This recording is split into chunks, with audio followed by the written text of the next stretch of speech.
Muy buenas tardes, licenciada. Puede continuar. Gracias.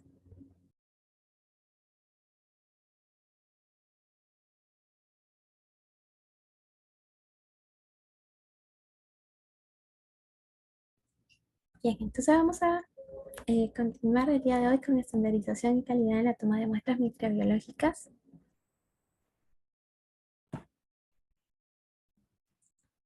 Aquí un poquito para estimular, como para salir tal vez de la zona de estrés, ¿no?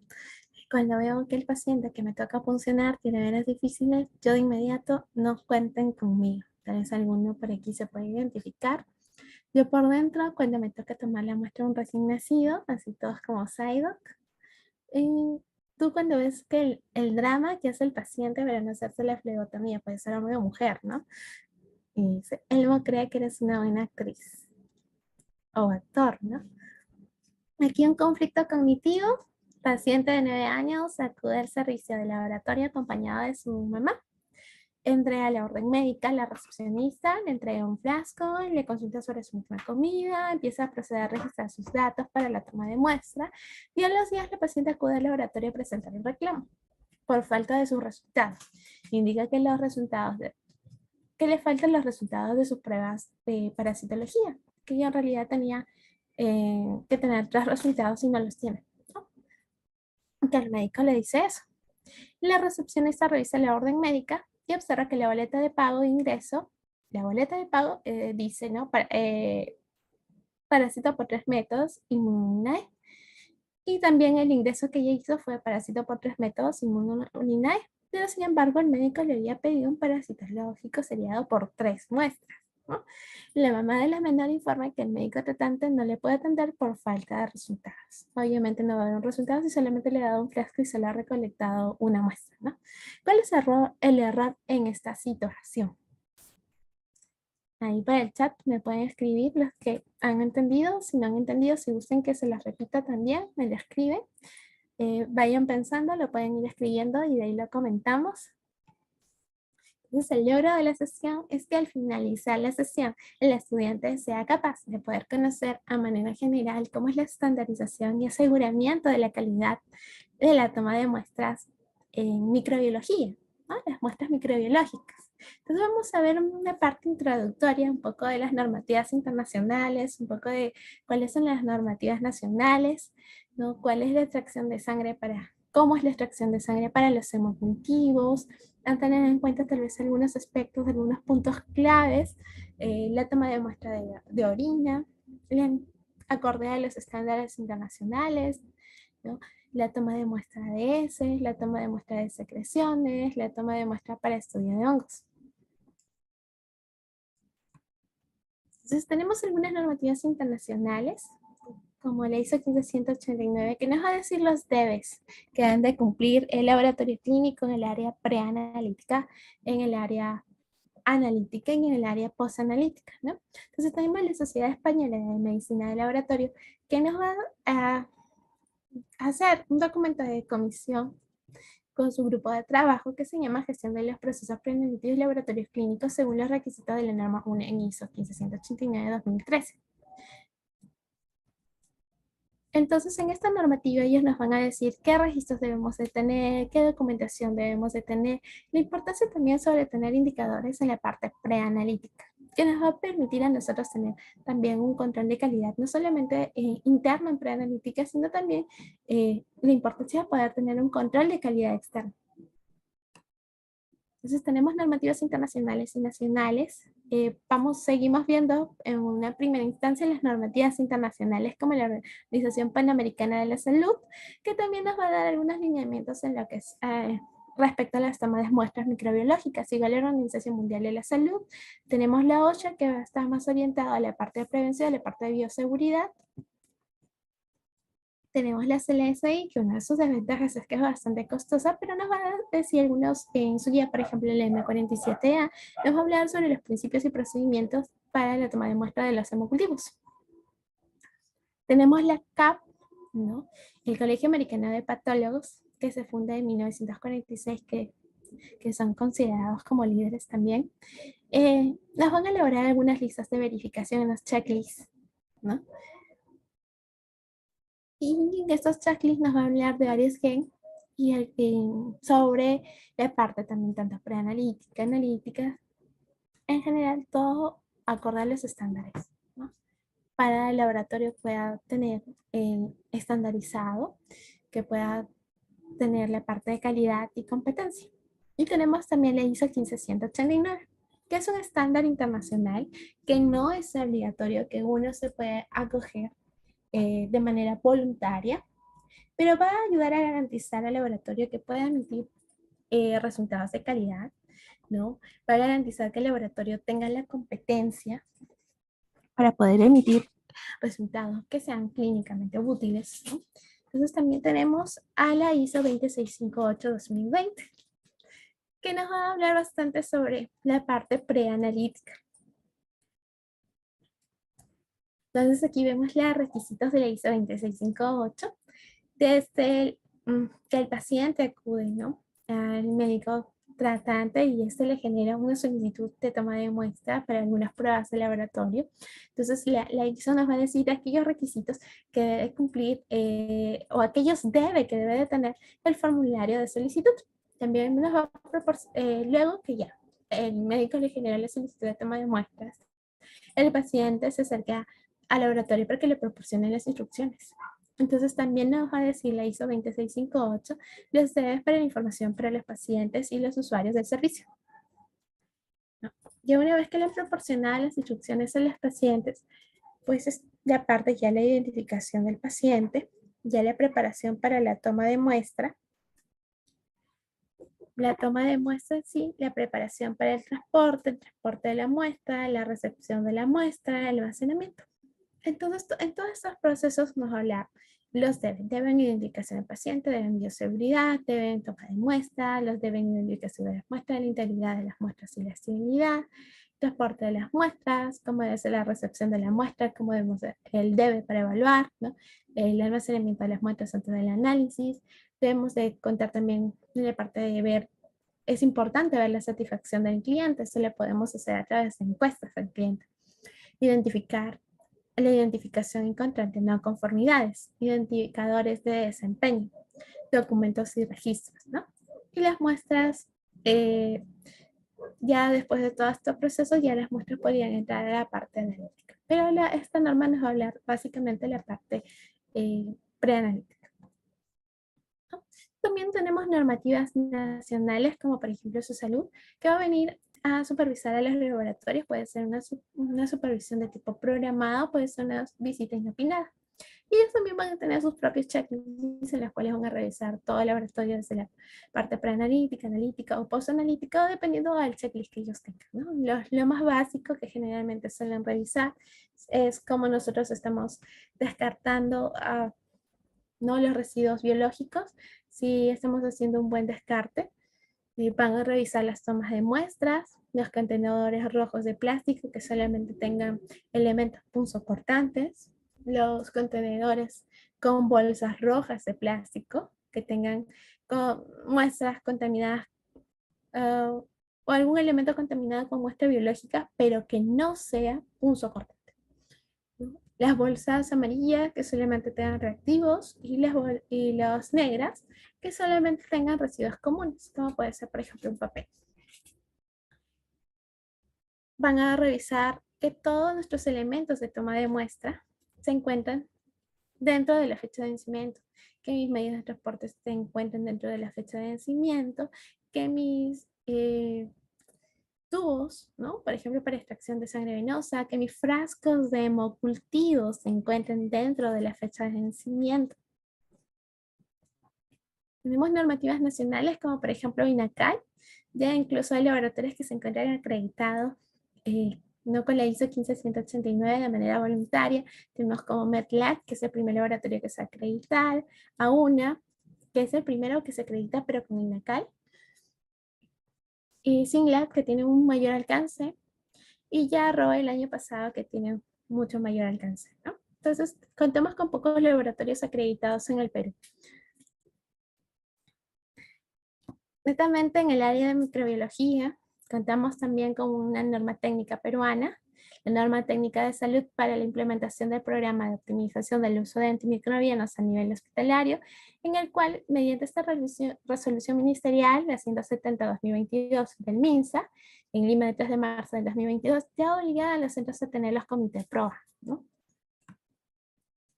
Entonces, aquí algunas recomendaciones para la estandarización, la resistencia al cambio, que le van a poder ver en sus diferentes centros de salud. Por ejemplo, cuando nosotros empezamos a implementar lo que es la metodología Lean en el área de microbiología, muchos lo veían, pero, o sea, como que no, se resistían al cambio, que ya de por sí hay muchas muestras que llegan en microbiología y tener que estar aplicando tus 5 veces, tener que estar aplicando los procesos, los standard work, entonces los que schematics ya como que se sienten que se saturan más, pero hay como en todo sus pros y sus contras.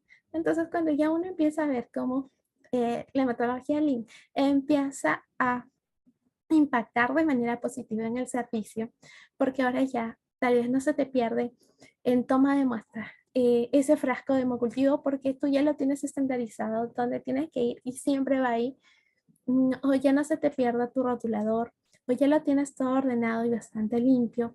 Entonces ves cómo va impactando.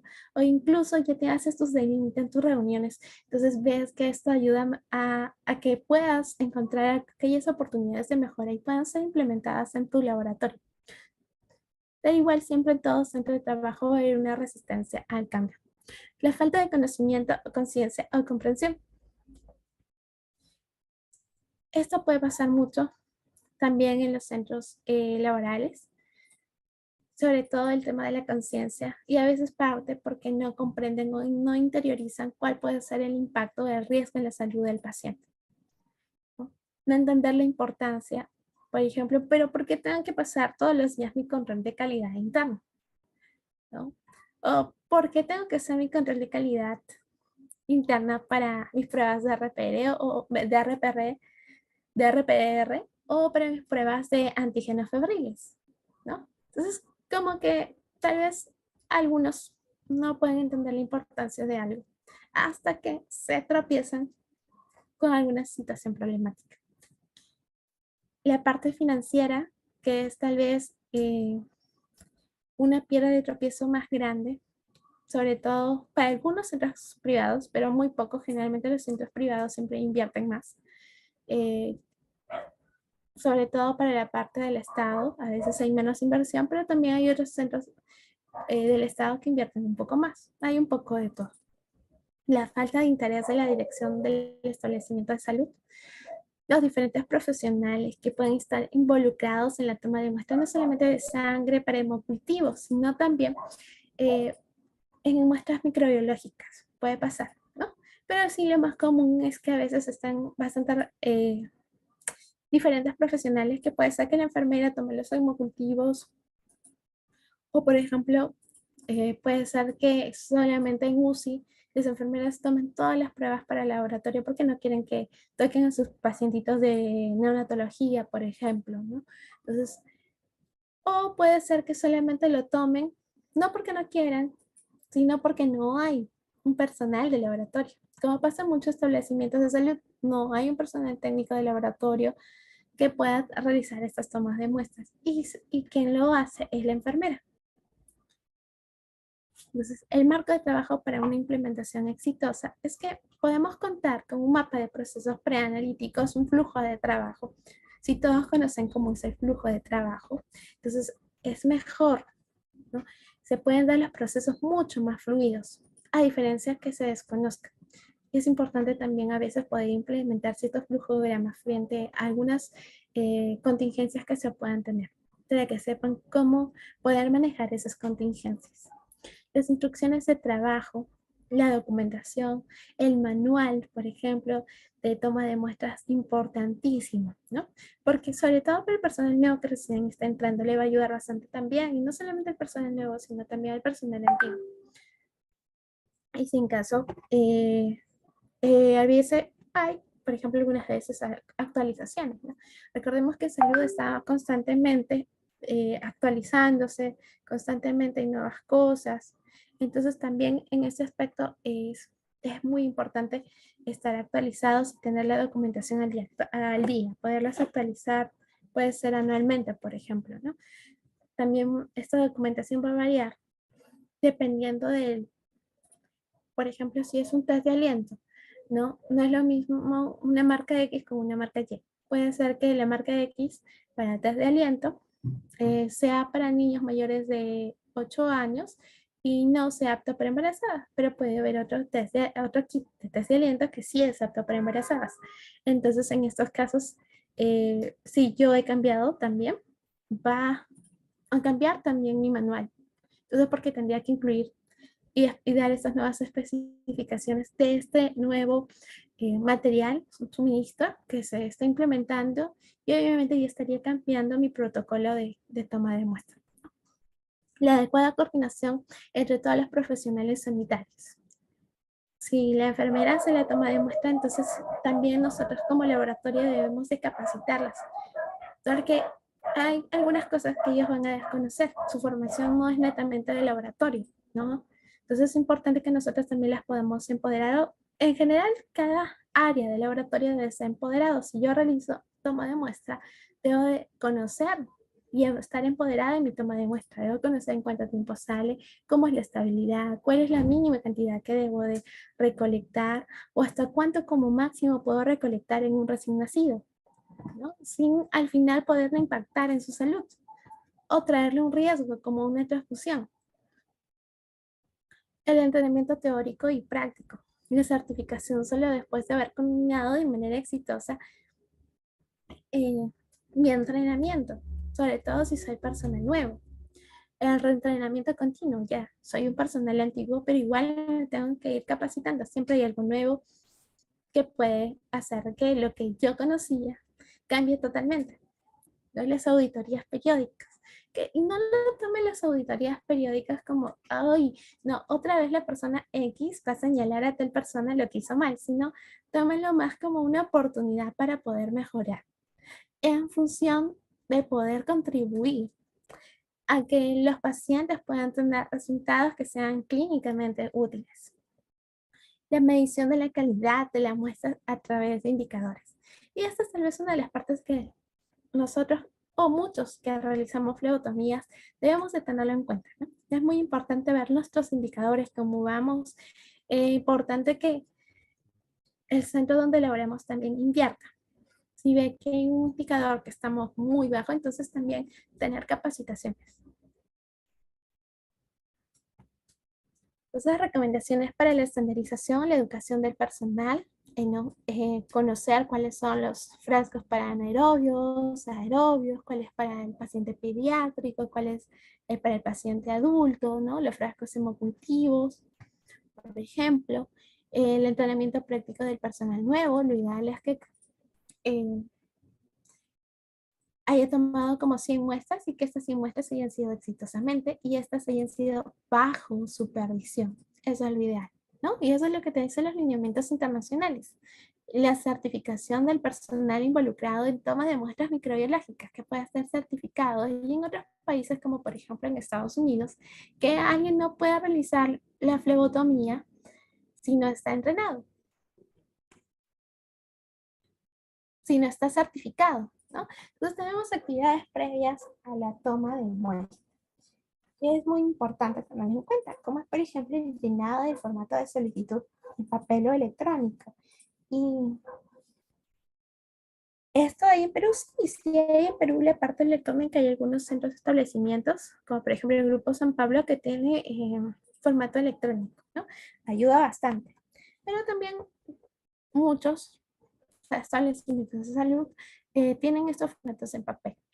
Tenemos la preparación del paciente, es muy importante que puedan tener desinstrucciones de manera clara, de manera precisa.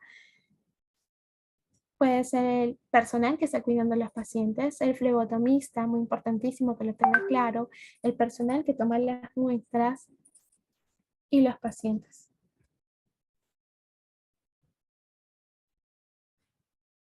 El tipo y la cantidad de muestra, las descripciones de los contenedores para su toma de muestra, la hora especial de la toma de muestra cuando sea necesario, la hora especial de la información clínicamente relevante para que no puede afectar a la toma de muestra, como por ejemplo conocer si está tomando algún medicamento, ¿no? Cuánto de su dosis del medicamento que está tomando, la realización del examen o la interpretación del resultado, por ejemplo, el historial de administración de los medicamentos.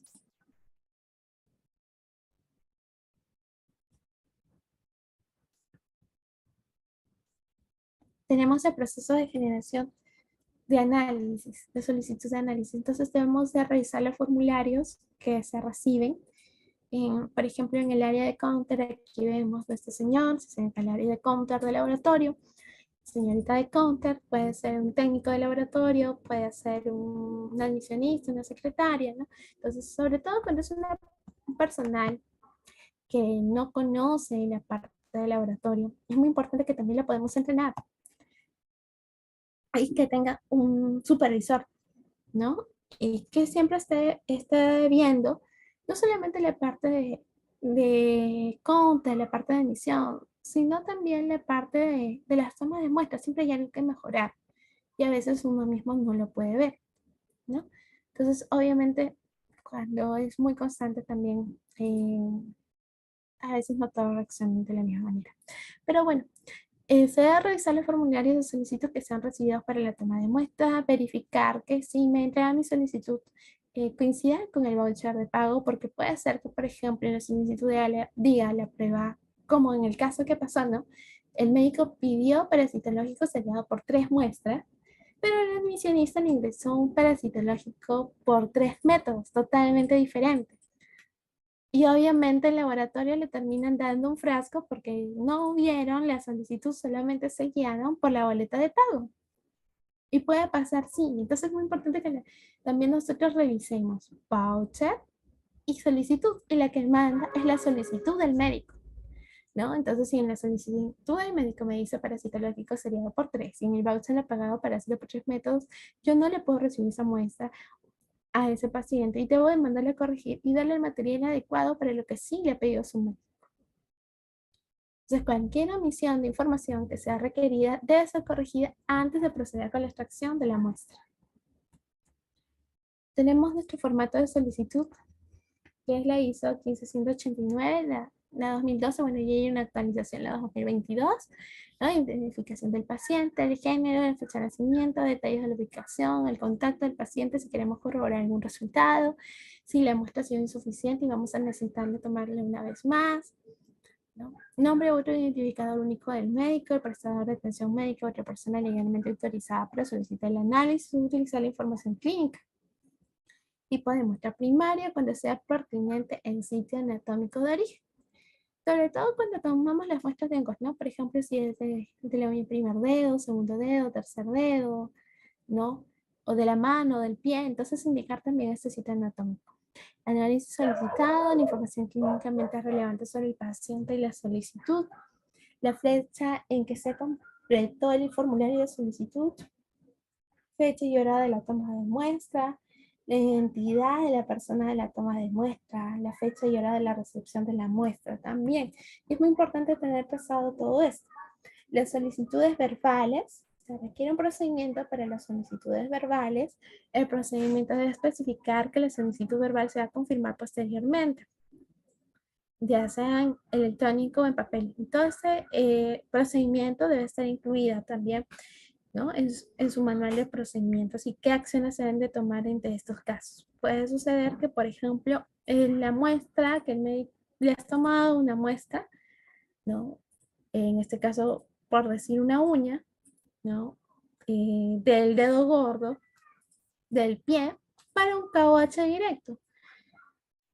Y luego a los minutos, como ya vieron tu informe, justo en el KOH te salió KOH positivo, te visualizaste IFAs, por ejemplo, ¿no? Se reportaron las IFAs y te llaman y te dicen, ¿no? ¿Qué quieres que le aumentes a ese KOH? un cultivo de hongos. Y si tienes suficientes muestras para hacer de partir de la muestra que le has tomado un cultivo de hongos.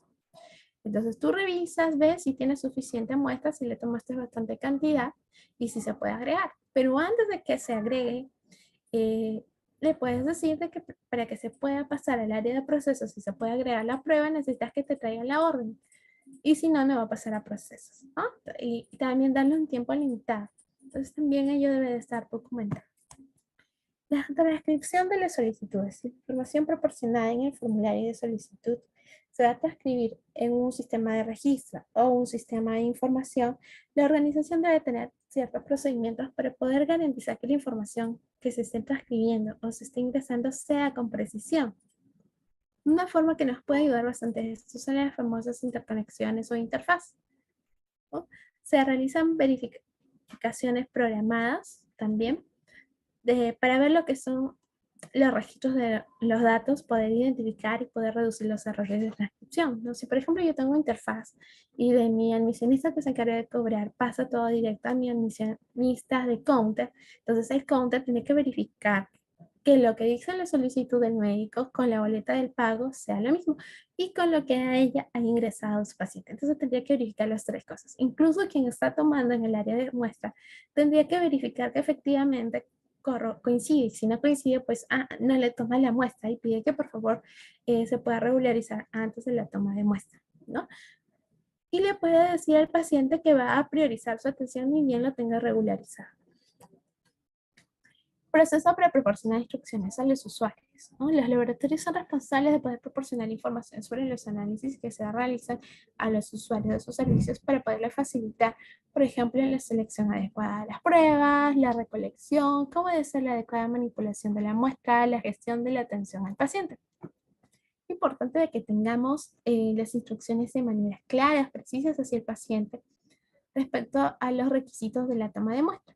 Por ejemplo, el periodo de tiempo de ayuda antes de la toma de muestra, el periodo de tiempo y contenido de cualquier dieta especial antes de la toma de muestra. Aquí tenemos un ejemplo del té, ¿no? Aquí entonces decimos, ¿cuál es la muestra? Ese es, ¿no? El contenedor es un frasco estéril.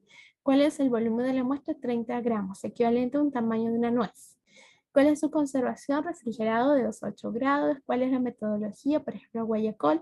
¿Cuál es la especialidad? Microbiología, ¿no? ¿Cuándo entregan sus resultados? Un día, es una programación continua. Condiciones preanalíticas, se realiza una dieta por 3 días, no ingerir alcohol, no carnes rojas, no uvas, no betarragas, no remolachas, no tomates, no brócolis, alimentos o bebidas con colorantes, porque eso pueden causar efectos positivos. Medicamentos antiinflamatorios, aspirina, ácido cítrico, algún antiácido. Y si no puede obtener la muestra, debe continuar con la dieta hasta su recolección, evacuar las heces directamente en un recipiente limpio, utilizar la cucharita que está provista en la tapa del frasco para poder recolectar la porción de heces del tamaño de una aceituna o de una nuez. De ser posible, seleccionar aquella zona de heces que tenga la apariencia de sangre, ¿no? Que muestre sangre. Entonces, estos son los requisitos que deben de cumplir, ¿no? El tiempo especificado de la última dosis de medicamentos, la necesidad de abstenerse de algunas actividades previas a la toma de muestra, requisitos para la toma de muestra en el momento preciso. Entonces tenemos el proceso de identificación del paciente. Incluso en algunos laboratorios, aquí nosotros podemos ver aquí una muestra de orina que está rotulada. Algunos laboratorios lo prefieren de manera vertical, sobre todo que es mucho más fácil para la parte productiva, ¿no? Bueno, en esta foto lo vemos de manera horizontal. Los procedimientos para la identificación de los pacientes antes de la recolección de la muestra deben incluir por lo menos 2 identificadores únicos, ¿no? Nombres y apellidos completos y, por ejemplo, un código asignado al código de barras que sea único para el paciente. Podemos tener tipos de pacientes, pacientes ambulatorios, pacientes que están en el área de emergencia y pacientes hospitalizados. Entonces, es muy importante que si tenemos alguna discrepancia pueda ser solucionado antes de recolectar la muestra, ¿no? Si tenemos un paciente que no puede declarar o proporcionar los identificadores necesarios, tengamos un respaldo, por ejemplo, de un adulto que está responsable, puede ser su familiar, su cuidador, y anotarle el nombre de la persona que nos ha dado sus datos. Si es en emergencia, no la podemos identificar, vamos a asignarle un número de identificación de emergencia acorde a la política de tu organización. Vamos a seleccionar los formularios de solicitud apropiados, lo vamos a registrar con el número de identificación de emergencia, completa las etiquetas necesarias, ya sea a mano o por ordenador, aplicar primero las etiquetas a mi formulario de solicitud y luego a mi muestra de recolección, una vez que ya esté completa. En caso de bebés y pediátricos, debemos de confirmar el nombre del niño, fecha de nacimiento, sexo, número de hospital, número de historia clínica, algún otro tipo de identificador, apellido de mamá, papá, esto en el momento de la inscripción. La identificación de la muestra debe tener un etiquetado único que nos pueda garantizar que la muestra sea trazable, ¿no? Incluso algunos usan lo que es la doble rotulación, un rótulo manual y un rótulo con código de barra, ¿no? Y estos códigos de barra, estas etiquetas deben tener por lo menos 2 identificadores. Las muestras tienen que ser trazables en todo momento, normalmente por un formulario de solicitud que puede ser en papel o electrónico. Tenemos el consentimiento informado en ambulatorios, hospitalizados y en emergencia. En ambulatorios se puede inferir cuando traen su solicitud, ¿no? Pero a modo personal yo sí les recomendaría que sí puedan tener consentimiento informado, sobre todo por temas para ver responsabilidades o que no tengan a veces los pacientes, por ejemplo, cuando tienen ayuno prolongado, ¿no? Y se están haciendo bajo su responsabilidad o cuando no te vienen con su orden médica y solamente te vienen con el voucher de pago, ¿no? También para poder anotar ese tipo de cosas en el consentimiento, que te pueda firmar. No, abajo en la parte de observaciones. Los hospitalizados también tienen la oportunidad de poder negarse. En situaciones de emergencia el consentimiento no puede ser posible, pero sí tiene que haber una autorización por un profesional médico calificado, ya que en este tema se puede aplicar lo que son los requisitos legales y reglamentarios. Entonces, ¿qué debe incluir mi consentimiento informado? La persona que toma la muestra, que explique el procedimiento, siempre acorde a la comprensión del paciente con un lenguaje coloquial oculto, acorde al paciente. Un consentimiento del paciente se confirma antes de proceder a la toma de muestra. Si el paciente no es mayor de edad, en este caso nos va a dar un consentimiento el padre, un tutor legal que le está acompañando. Si el paciente rechaza en algún momento el procedimiento, no hay ningún problema, registramos el rechazo y debemos de notificar en este caso a la persona que solicitaba la prueba, a su médico tratante, lo sucedido. El paciente puede retirar el consentimiento en cualquier momento. Puede ser antes que yo le haya realizado la punción, cuando estoy a punto de realizarla y de pronto dice que ya no, porque vio la aguja, se asustó, porque vio muchos tubos o por X situación, ¿no? O por ejemplo en las tolerancias, algunos cuando empiezan a tomar la bebida les parece muy azucarada y de pronto ya no quieren más, ¿no? Y deciden cortar hasta ahí nada más, entonces también es válido, ¿no? Ellos tienen la potestad de poder recibir. Cuando corresponde a un paciente recibirá una explicación y confirmará que el consentimiento se extiende a uso secundario, en este caso sobre todo para fines de investigación.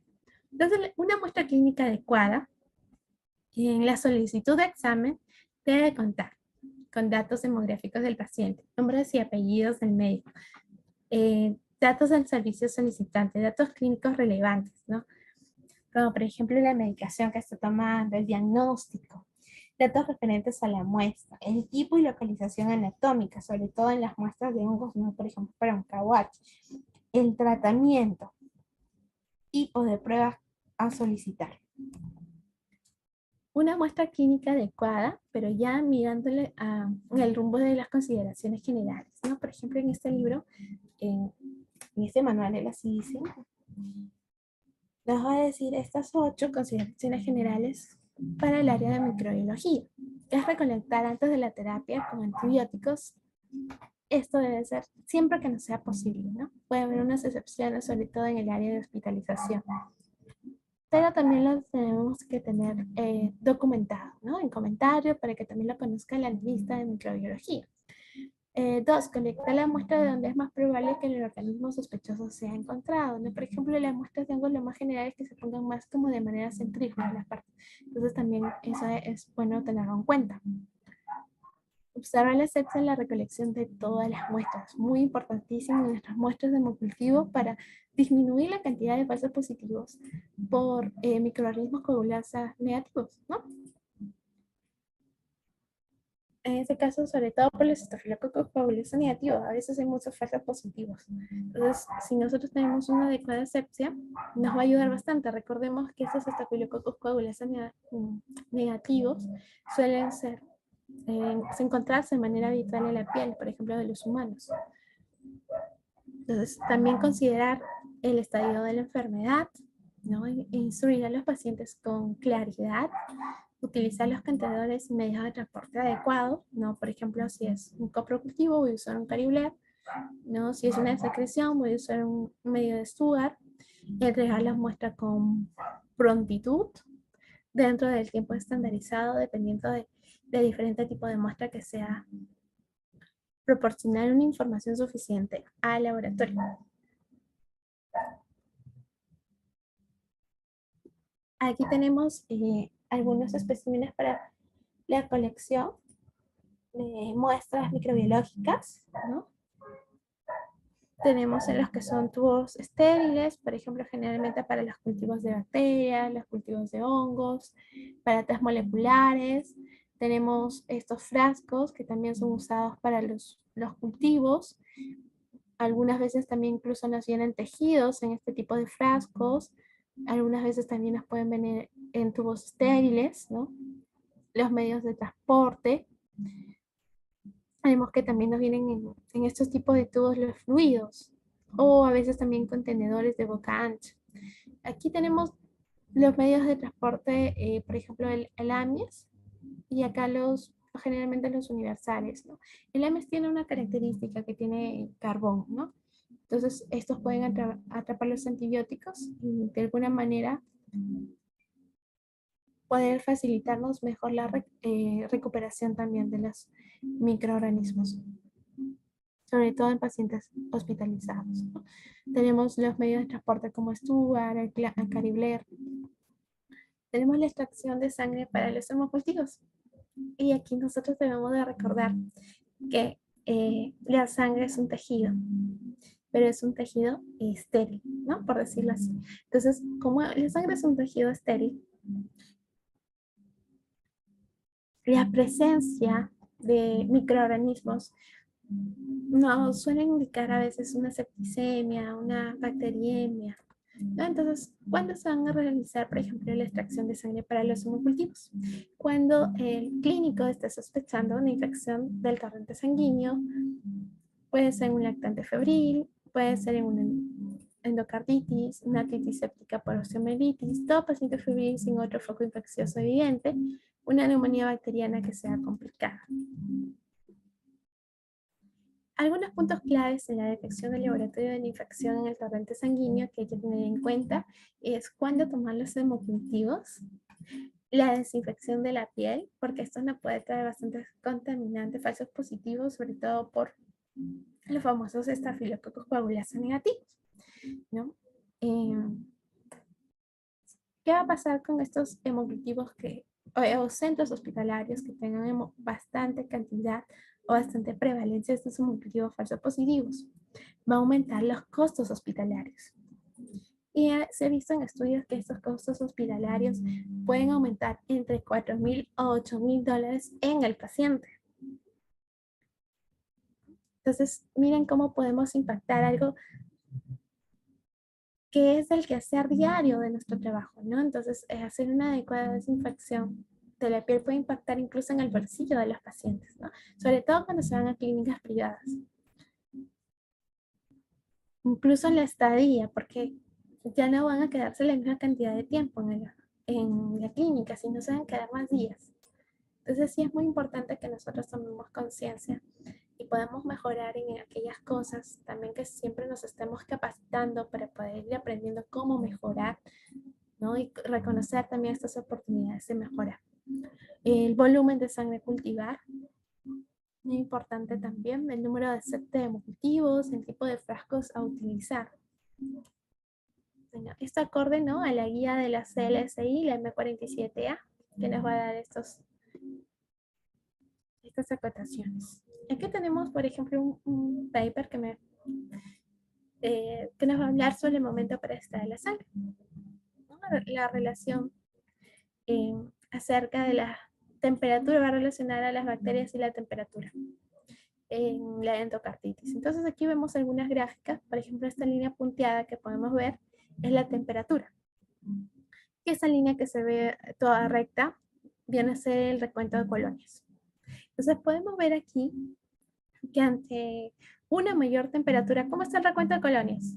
¿Aumentado o disminuido? A ver, ¿quién por ahí lo ve?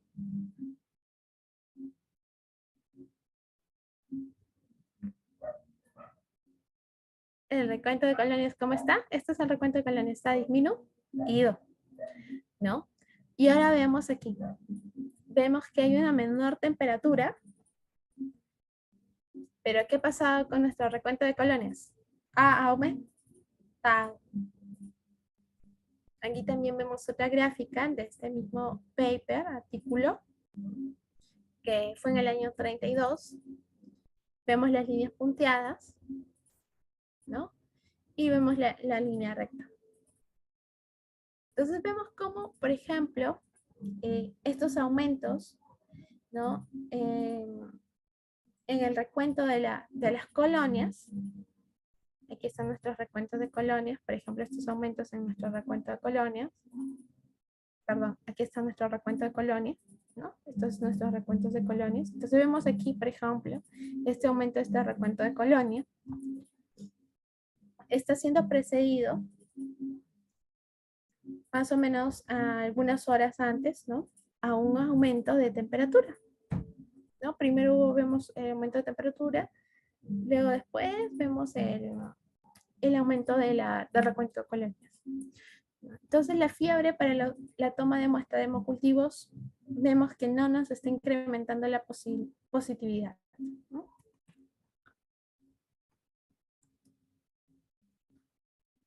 Entonces, ¿cuál va a ser el momento para poder extraer la muestra? Eh, hay datos experimentales, como hemos visto, por ejemplo, las bacterias caen en la corriente sanguínea en torno a una hora antes del desarrollo del escalofrío o la fiebre. Entonces es como que una práctica común obtener hemocultivos en intervalos de 30 a 60 minutos, pero las investigaciones que hay han demostrado que no hay ninguna diferencia significativa. Entonces la CLSI lo que nos recomienda es obtener las muestras de manera simultánea sin intervalos de tiempo.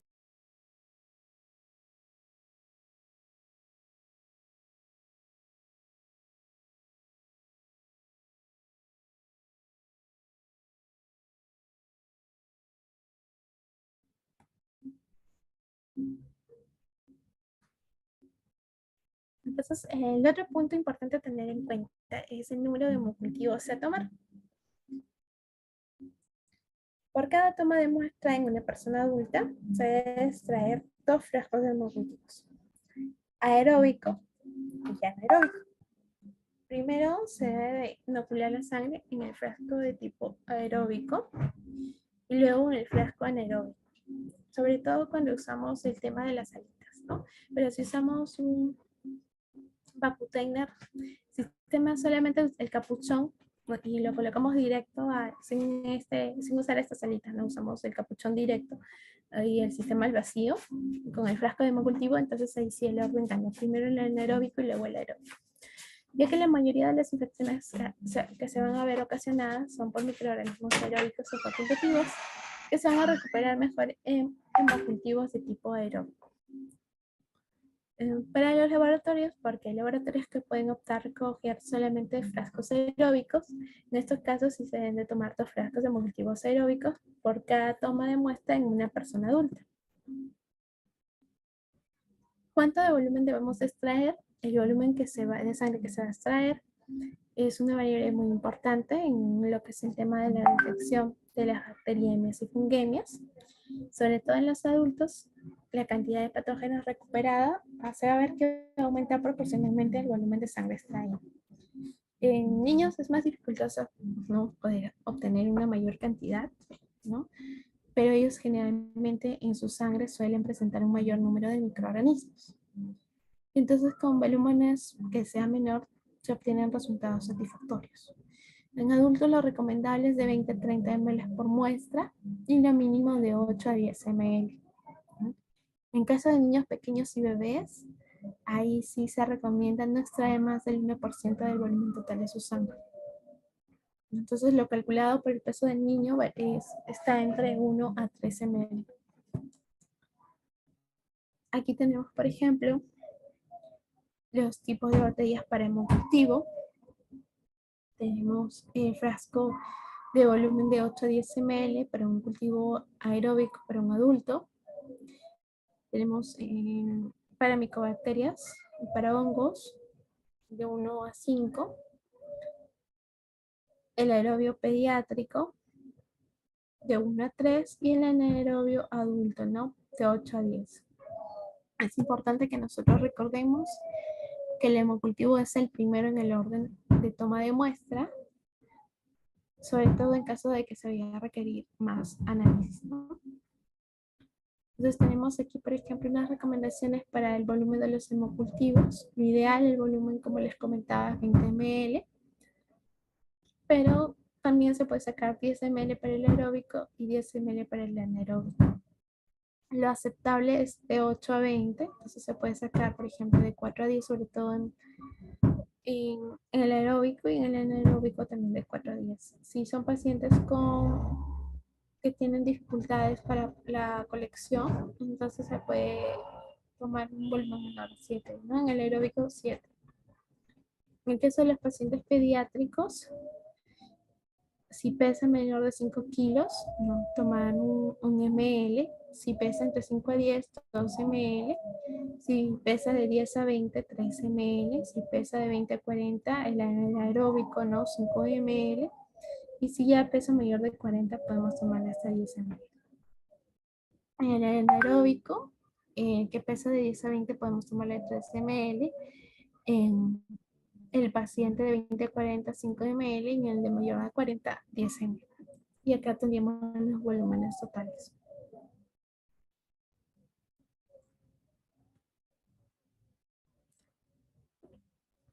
Aquí les comparto un estudio, ¿no? Es sobre la efectividad de una intervención multimodal en, en la colección de los hemocultivos en el departamento de emergencia. Entonces, ellos van a hacer un estudio. En este estudio van a hacer primero una data antes de la intervención y una data después de la intervención. Lo que van a hacer es capacitar a su personal, porque recordemos que en el tema de los hemocultivos generalmente puede haber una gran tasa de contaminación, lo cual les puede ocasionar a nosotros falsos positivos. Y si recordamos, estos falsos positivos nos van a aumentar ¿qué? Los costos en hospitalización, ocasionando incluso alrededor de 4.000 a 8.000 dólares, ¿no? Por paciente. Y generalmente estos pueden ir de 2 a 10% de, por ejemplo, de Staphylococcus coagulasa negativos que se encuentran en estos hemocultivos contaminados. Y si recordamos un poquito las clases de microbiología, a ver, por ahí al menos alguien que me mencione un microorganismo que es un Staphylococcus coagulasa negativo. A ver, por el chat.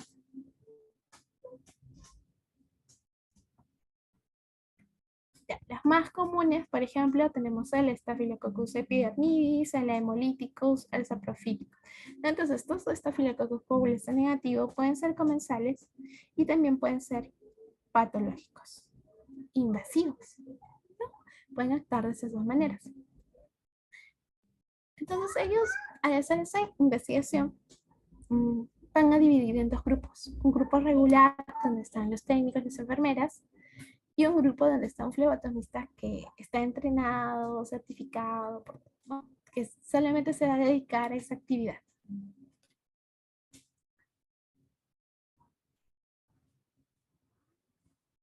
Y aquí vemos, por ejemplo, este diagrama, ¿no? De Chicago, ese pececito, que nos va a hablar sobre los cultivos contaminados en el servicio de emergencia, en el departamento de emergencia.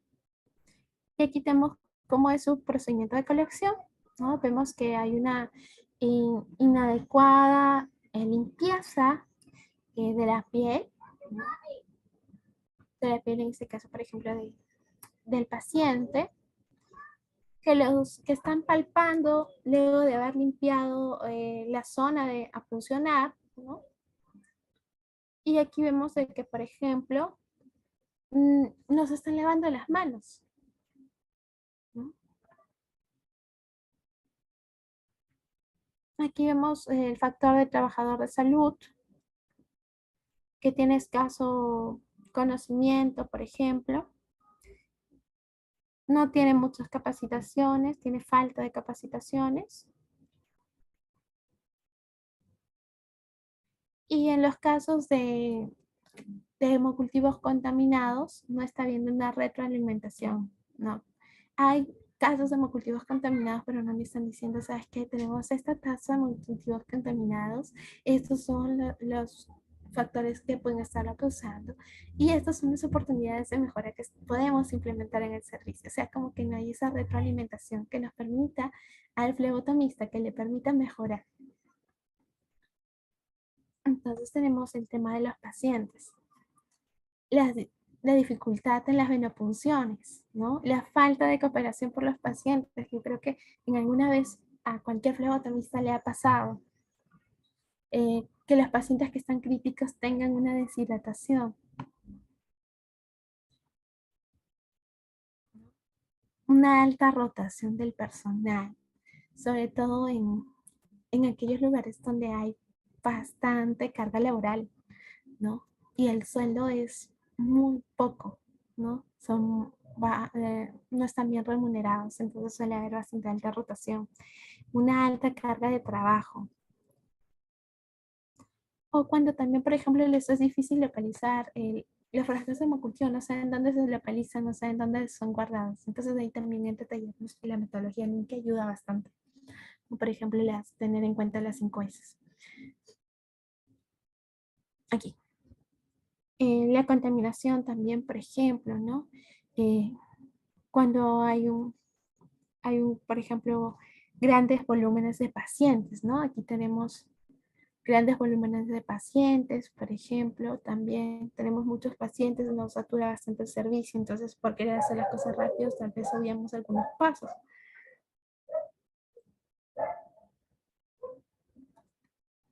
También, por ejemplo, la tolerancia, no ser tolerante a un aumento de las contaminaciones. Está habiendo aumento de las contaminaciones, pero estoy siendo tolerante, ¿no? Presionar también en el tiempo de recolección. Cuando tienes mucha presión porque lo hagas muy rápido y por quererlo hacer rápido, pues se te pasan algunos aspectos. Esto ya lo vimos. Esto de aquí, por ejemplo, cuando hay una incapacidad por el tema de los flebotomistas, no tenemos, por ejemplo, flebotomistas que sean solamente dedicados para este tipo de tomas. Falta, por ejemplo, de comunicación falta de comunicación, entonces como que el flebotomista, por ejemplo, no tienen, ¿no? Aquellos retroalimentaciones, oportunidades a cómo mejorar.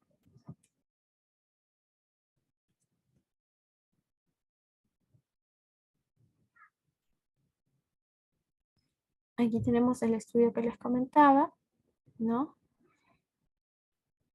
La pueden buscar, la pueden revisar, está muy interesante. Y aquí vemos el grupo preintervención, antes de la intervención y una vez de la intervención. Y el que es con el grupo regular, ¿no? Y este es el grupo que son de los flebotomistas dedicados, ¿no? Como que se dedican a ello. Entonces, lo que vamos a tener aquí es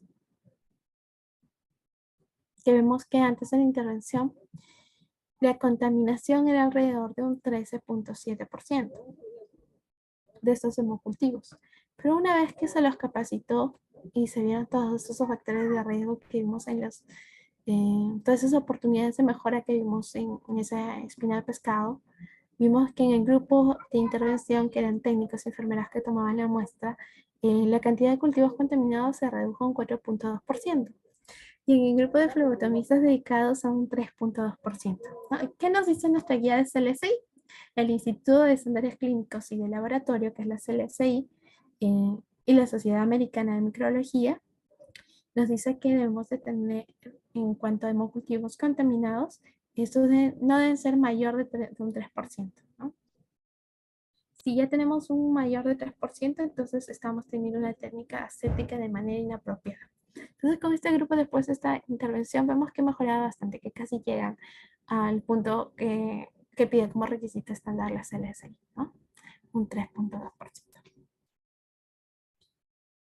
Tenemos aquí el transporte de los hemocultivos. Recordemos que nunca se deben refrigerar o congelar. ¿Ya? Siempre nos falta por ahí alguien que tal vez es nuevo, que recién está llegando. Entonces es muy importante, si yo soy nuevo en el trabajo, debo de preguntar siempre algo que no sea algo que es nuevo, aunque sea pecar de preguntón hasta aprender bien.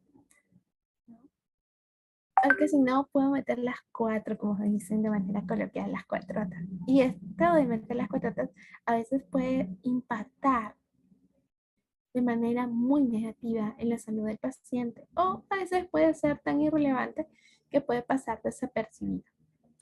Entonces es muy importante que no refrigeremos, no congelemos los frascos de hemocultivo.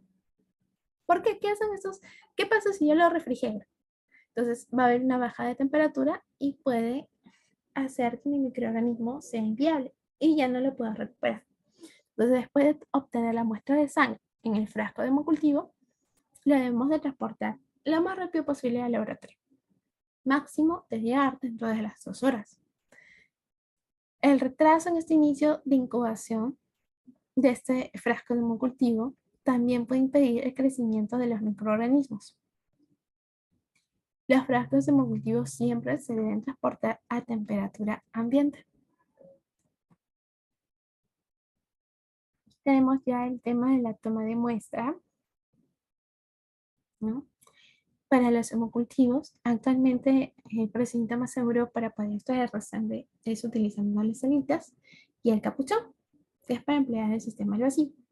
Y en este caso el orden, recordemos que es primero los aeróbicos. ¿Por qué?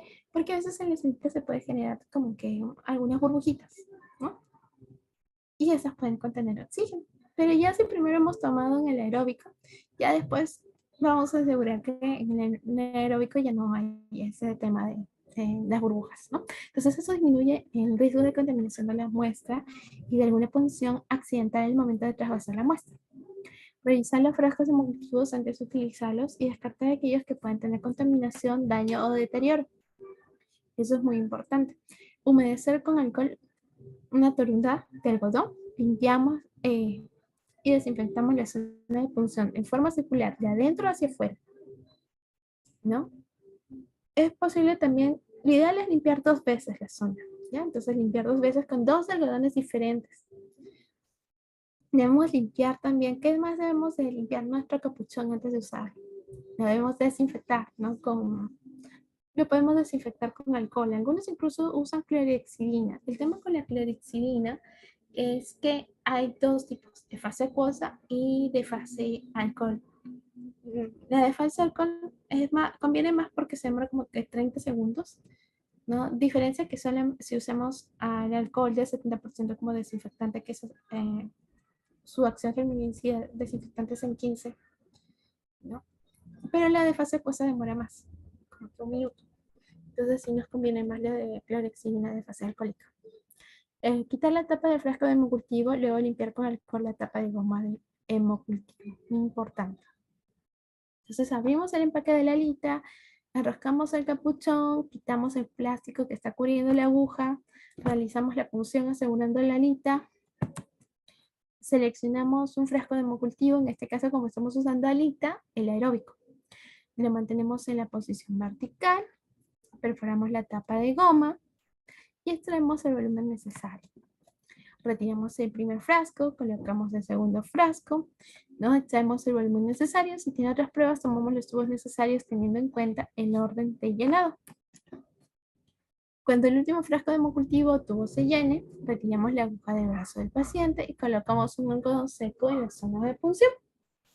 Activamos el dispositivo de seguridad de la alita.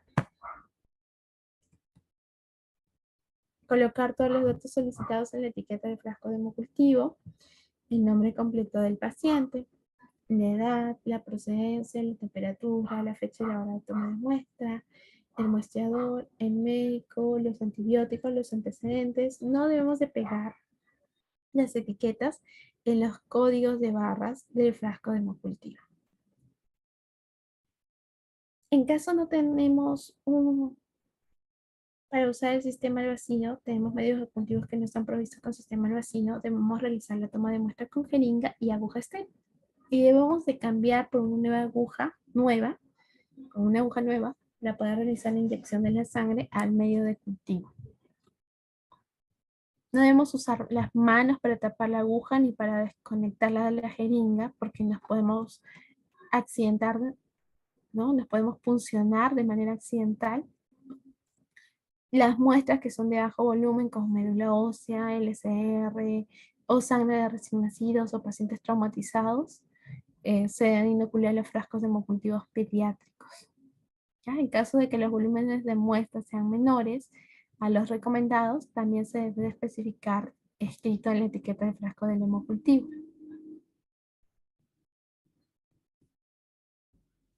Aquí tenemos lo que es la toma de muestra de orina. Recordemos que esta toma de muestra puede ser por micción espontánea, por bolsa recolectora, por cateterismo transurrectal, por punción suprapúbica. Tenemos la guía de la CLCI, ¿no? La GP 16A3, y nos va a hablar sobre el área de urianálisis. Entonces es muy importante que en la obtención de la muestra cliquemos datos del paciente, nombres y apellidos, su identificación, número de historia, datos clínicos y demográficos, edad, fecha, sexo, diagnóstico, datos administrativos, firma, el sello, la procedencia, el tipo de muestra, la fecha y la hora de emisión.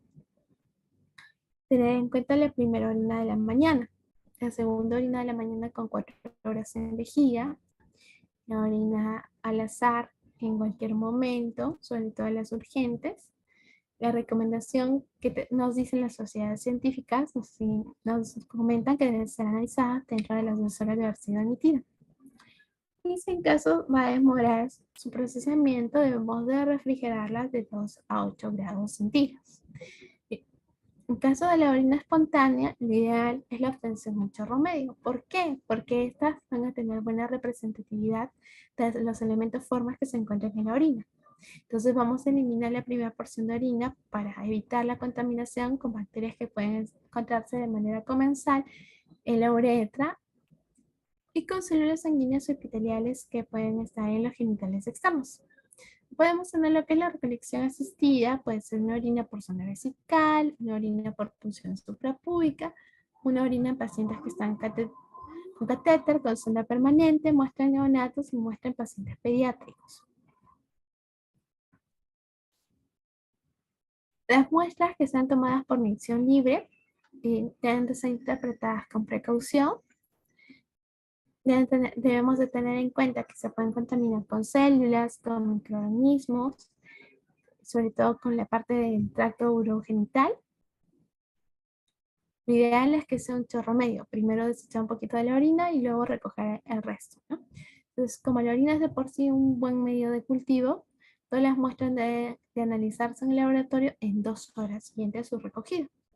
O mantenerse refrigeradas a 4 grados centígrados durante un plazo máximo de 4 horas hasta que pueda llegar al laboratorio y sea analizada.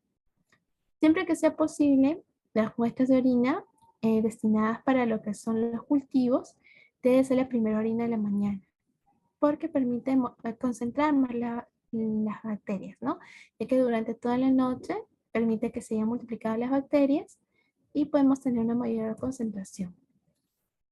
La toma de muestras de orinas en mujeres, lo ideal es que se laven las manos cuidadosamente con agua y jabón, se enjuaguen, se sequen con toalla limpia, de preferencia toallas descartables, ¿no? Se puede hacer un uso de guantes estériles, separar los bebés mayores y menores y los mantendrá separados durante todo el procedimiento hasta que pueda recoger la orina. Con una gasa enjabonada, se va a lavar bien la vulva, la va a pasar de adelante hacia atrás, va a repetir el proceso mínimo 3 veces, se va a enjuagar con agua tibia abundante para eliminar los restos de jabón y secar con paño limpio o gas estéril. Se indica al paciente que realice la micción por chorro medio, eliminando la primera parte Y luego recolectando lo siguiente, ¿no? En el recipiente, el frasco lo debemos de sujetar eh, evitando que pueda tener contacto con la piel de la pierna o con la vulva o con la ropa del paciente. Y los dedos no deben tocar el borde del frasco o su superficie interior. Debemos retocar la muestra con una etiqueta, indicar nombre, edad, fecha y hora y pegarla al recipiente. Enviar la muestra al laboratorio antes de las 2 horas a temperatura ambiente. Posteriormente mantenerla refrigerada hasta un máximo de 4 horas. En caso de que el paciente esté en cama y la asistencia sea a domicilio, el personal que va a realizar es personal de enfermería. El procedimiento. Tenemos, por ejemplo, la obtención correcta de muestra de orina de mujeres, no usar un frasco estéril de 100 mililitros a 120 mililitros, escribir en la etiqueta del frasco el nombre, apellidos, DNI, lavar de las manos con agua y jabón, realizar el secado de manos con papel toalla, limpiar la zona genital usando solo agua o toallita húmeda, separe bien con los dedos los labios mayores, elimine el primer chorro en el inodoro, recolecte la muestra de orina dentro del frasco, puede terminar de orinar en el inodoro y asegurarse de cerrar el frasco correctamente y llevarlo al laboratorio. Entregamos la muestra en el área de recepción, ¿no? Asegurar que el personal del laboratorio clínico también confirme sus datos. Igual aquí tenemos la toma de muestra en los varones. Con la imagen vamos a utilizar un frasco también estéril, igual que escriba la etiqueta del frasco, nombre y apellidos y DNI, lavarse las manos con agua y jabón, realizar el secado de manos con papel toalla, limpiar en este caso el glande del pene usando solo agua, eliminar el primer chorro de orina en el inodoro y que ponga inmediato en el frasco. Recolecte la muestra de orina dentro del frasco, puede terminar de orinar en el inodoro, asegurarse de cerrar el frasco correctamente, llevarlo al laboratorio, entregar las muestras en el área de recepción de muestras de orina y asegurar que el personal del laboratorio clínico confirme los datos. Y tenemos la toma de muestra en orina en niños y niñas mayores. La orina también se va a recoger de forma similar a los adultos. En niños y niñas más pequeños, la orina se va a recoger en colectores estériles. Lo importante es lavar cuidadosamente los genitales, el área perianal al igual que los adultos, colocar el colector en la zona adhesiva sobre la piel de los genitales. Para las niñas, exactamente sobre el orificio del meato urinario, sobre el borde de la horquilla vaginal, y para los niños sobre la piel del escroto en el pene dentro de la bolsa colectora. Vamos a vigilar frecuentemente y tan pronto como el niño haya orinado, debe retirarse y colocarse dentro del envase destinado para recolectar orina. Si no se obtenía muestra de orina, es necesario cambiar la bolsa cada 30 a 45 minutos. Se repite la operación colocando una nueva bolsa. Se rotula la muestra con la etiqueta adjunta y se envía al laboratorio antes de las 2 horas a temperatura ambiente. Se puede refrigerar entre 4 y 8 grados y antes de las 4 horas debe estar en el laboratorio. La toma de muestras por catéter, en este caso está destinada a pacientes que tengan alguna limitación física, que estén postradas en cama, personas mayores de edad, una incontinencia urinaria, un ACV, accidente cerebrovascular. Un personal que realice este procedimiento debe ser profesional y debe tener entrenamiento previo. ¿Qué materiales vamos a usar para el cateterismo vesical? Guantes descartables y estériles, un jabón líquido, agua estéril, gases estériles, catéter de uretra nalatón número 8, recipiente estéril para muestra, bolsa para descartar el material y una linterna. Siempre lavarnos las manos con abundante agua y jabón, recordar los momentos de lavado de manos, colocarnos los guantes descartables, realizar el aseo genital con abundante agua y jabón, de arriba hacia abajo, luego secar con gases estériles. El aseo debe de ser estricto, ya que la cateterización uretral tiene el riesgo de forzar hacia la vejiga la parte de la flora normal que puede encontrarse en la uretra. Debemos descartar los primeros guantes usados, colocarnos guantes estériles para el cateterismo. Introducimos lentamente el catéter por el meato y obtenemos la orina por el orificio distal del catéter. Al obtener la orina, descartamos un chorro y luego recolectamos el resto en un envase estéril y lo tapamos. Retiramos el catéter y junto con los guantes lo colocamos en la bolsa de descarte. Se procede a sellar y rotular el envase con la etiqueta adjunta al envase y se indica que es una muestra obtenida por catéter vesical. Por si fuese necesario, sobre todo proceder a un urocultivo y se entrega al laboratorio antes de las 2 horas. Siempre recordemos que el frasco debe ser con tapa, ¿no? Debe tener el rótulo del frasco con nombre y apellidos, lo ideal con tapa rosca, y la cantidad de la muestra debe ser, bueno, en este caso es, por ejemplo, de una muestra de esas, ¿no? Pero, por ejemplo, si fuese una muestra de orina, eh, ¿no? Como mínimo podría ser unos 20 ml, hay literatura que te dice unos 50 ml, porque es una muestra más representativa. ¿No? Pero también ahí se tiene que tener en cuenta bastante la clínica del paciente, por ejemplo, los pacientes con incontinencia urinaria o pacientes pediátricos no van a llegar a esas cantidades. Entonces, si es por un paciente de incontinencia urinaria, debemos anotarlo en comentarios y probablemente ellos nos den como 10 ml, de 3 o 4 ml, ¿no? Y en esos casos también lo tenemos que tener anotado. La toma de muestra en pacientes con catéter permanente, la sonda Foley.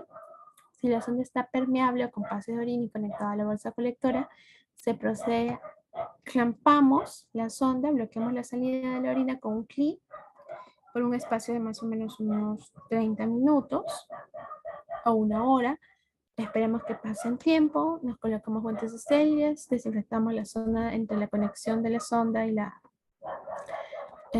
bolsa, desconectamos la sonda de la bolsa, cubrimos ambos extremos con el gas estéril, evitamos que el extremo distal se vaya a contaminar con la piel o ropa del paciente, desclampamos la sonda, eliminamos el primer chorro de orina que se ha emitido, luego colocamos el recipiente frasco estéril y empezamos a recolectar. Se coloca el envase en un lugar seguro y se vuelve a conectar la sonda a la bolsa, ¿no? Se tapa y se sella el recipiente, se rotula con la etiqueta adjunta. Las instrucciones pueden ser orales, escritas, lo ideal es que sean los dos a la vez, ¿no? Que haya un escrito, lo podemos incluso subrayar, y también de manera verbal.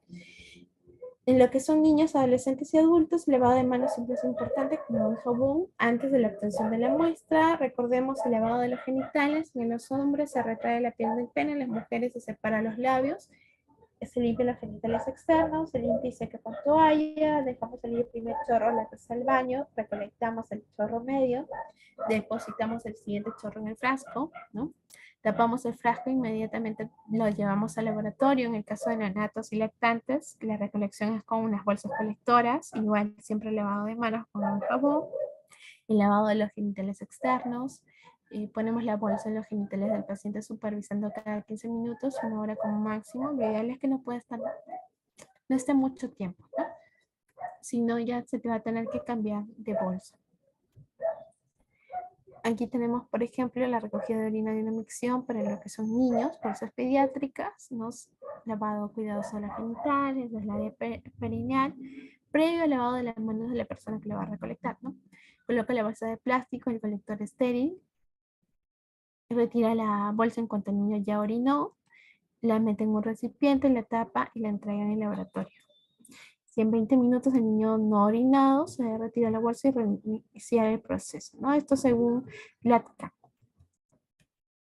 Entonces, como debe ser nuestro contenedor primario, limpio, libre de fugas, que sea taparrosca, que sea hermético, que sea traslúcido, de 4 a 5 centímetros de diámetro, una capacidad de 50 ml, nombre y apellidos, historia clínica, hora de toma de muestra, examen requerido. El transporte de la orina debe realizarse en el menor tiempo posible, máximo a las 2 horas, debe ser procesada dentro de las 2 horas una vez recolectado. Se recomienda el transporte en un sistema hermético o refrigerado con dispositivos con control de tiempo y temperatura.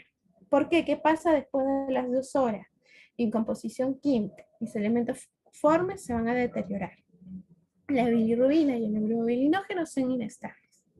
Las bacterias pueden alterar mi concentración en la glucosa, el pH se va a tornar más alcalino, mis eritrocitos y leucocitos son susceptibles a lisis en orinas que tengan una densidad menor de 1000, ¿no? Entonces es posible que yo no observe estos eritrocitos ni otros leucos.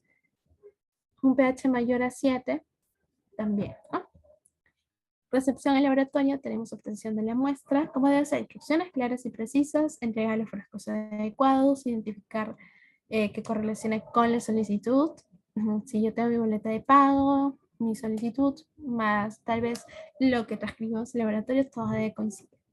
Los varios tipos de muestra en la recepción, verificar si cumple con los requisitos, si hay alguna contaminación externa, sobre todo para el tema de los cultivos, transporte, mínimo tiempo, ya está dentro de las 2 horas, sistema hermético, que cuente con refrigeración, si es necesario, ¿no? Si en caso va a tardar más.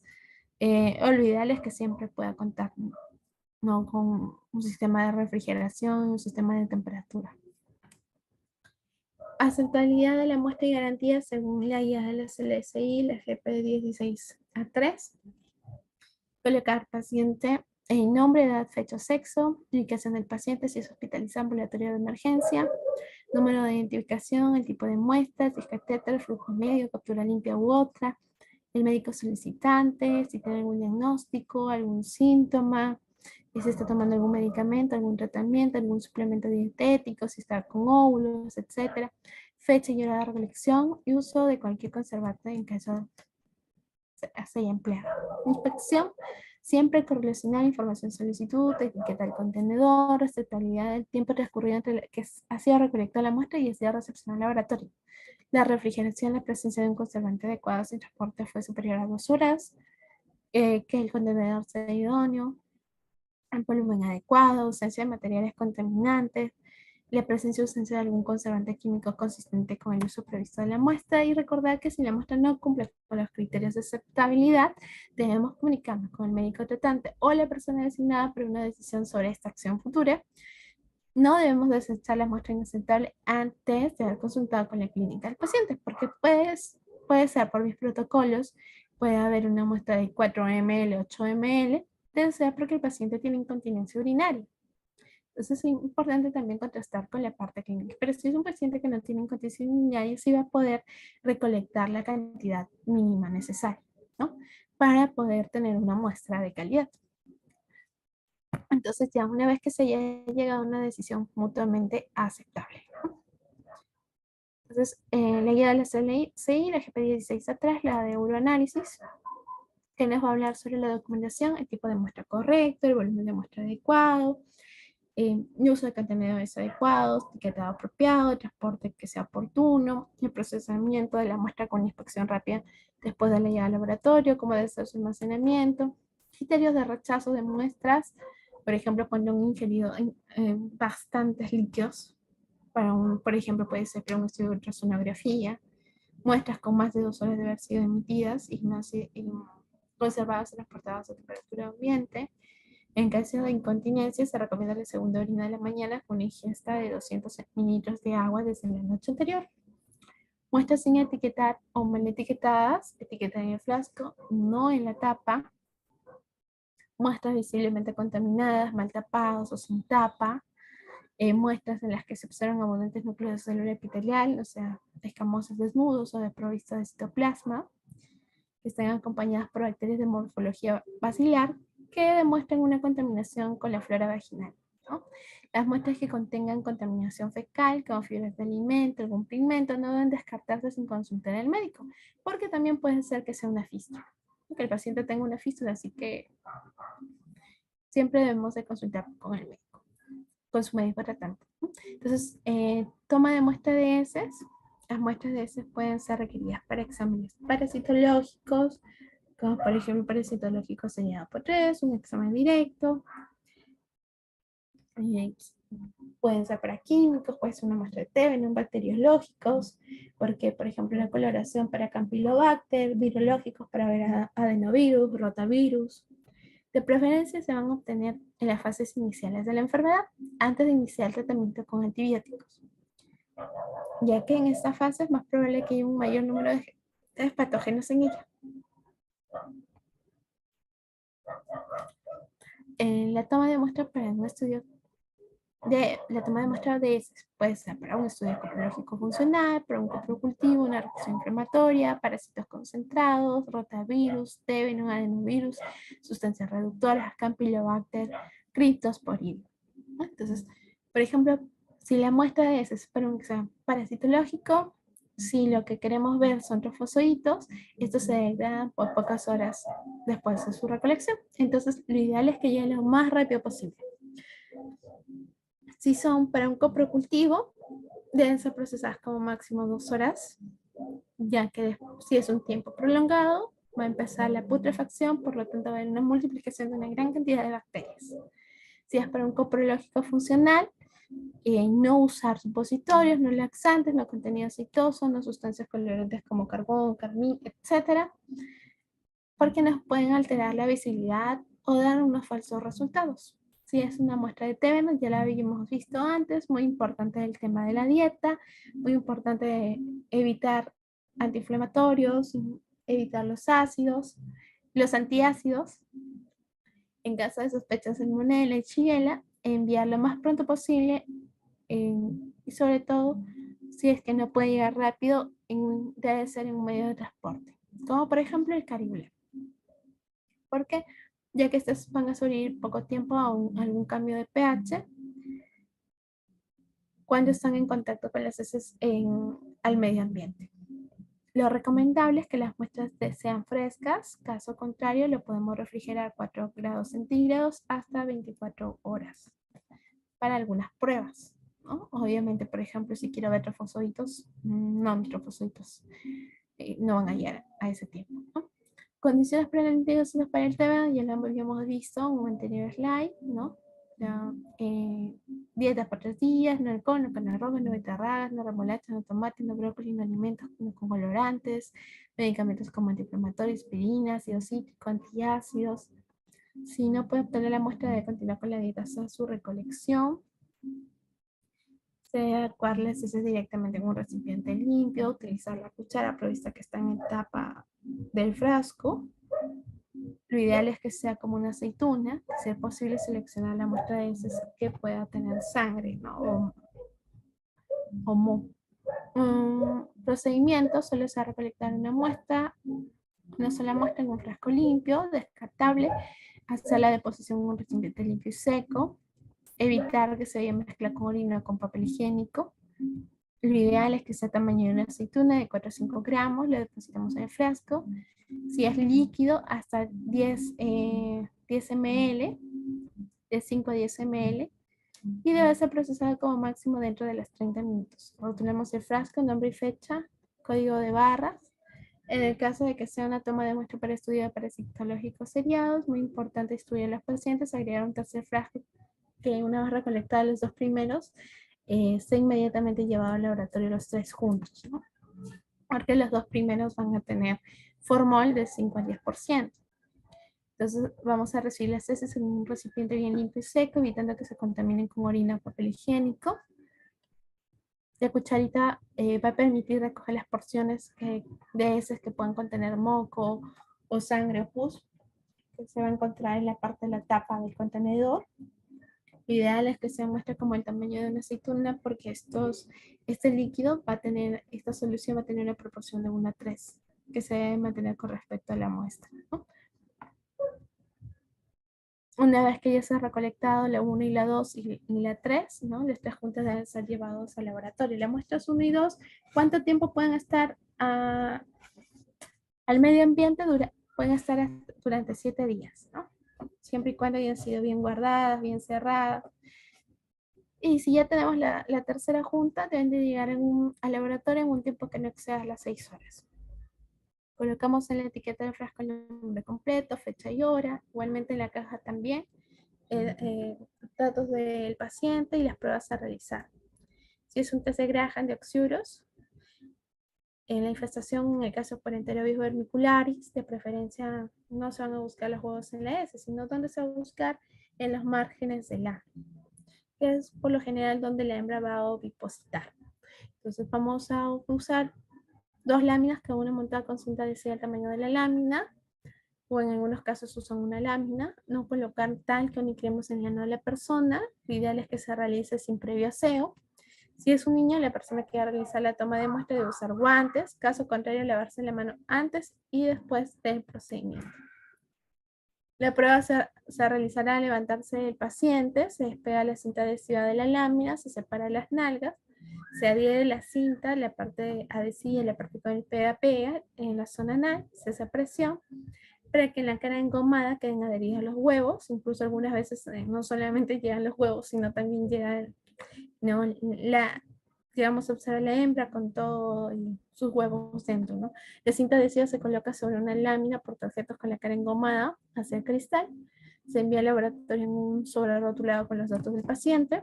Aquí tenemos una imagen referencial, también una imagen del anterior vermicular y sé cómo se observa en test de Graham.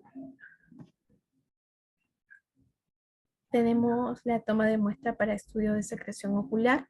Debemos de tener hisopo estéril, suelo fisiológico, medio de transporte, láminas, guantes descartables. Tanto en la secreción ocular como en la secreción óptica, nosotros vamos a tomar la parte externa, ¿no? Entonces, debe de acudir al laboratorio sin haberse aplicado ninguna gota oftálmica de ningún tipo.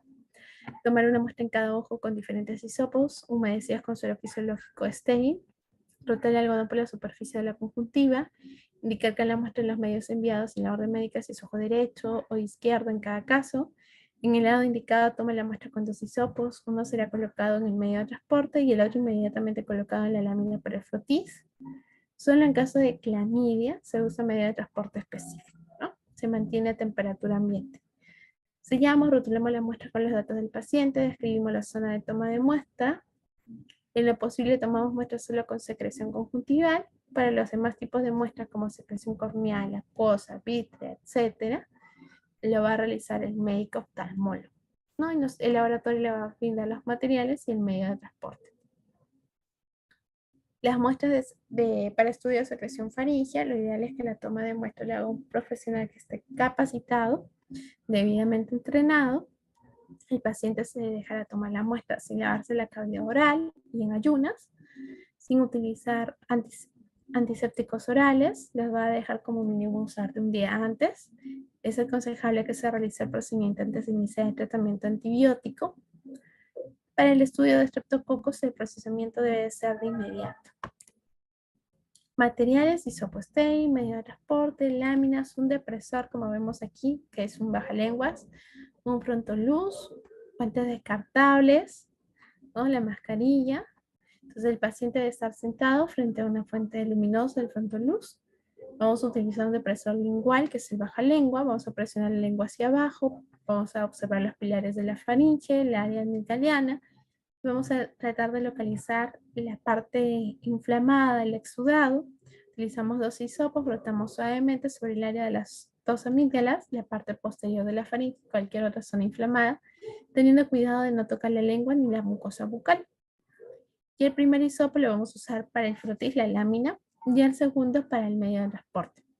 Ambos se van a rotular con etiqueta, colocando los datos del paciente y se va a conservar a temperatura ambiente y se va a enviar al laboratorio.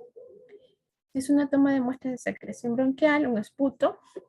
La obtención y conservación del esputo con fines analíticos deben de efectuarse de manera muy cuidadosa. Lo ideal es que, por ejemplo, para un esputo para una prueba para TBC, para descartar una TBC activa, la muestra que se debe obtener debe ser de la secreción pulmonar, que va a subir de los pulmones a los bronquios cuando se hace una tos en forma productiva.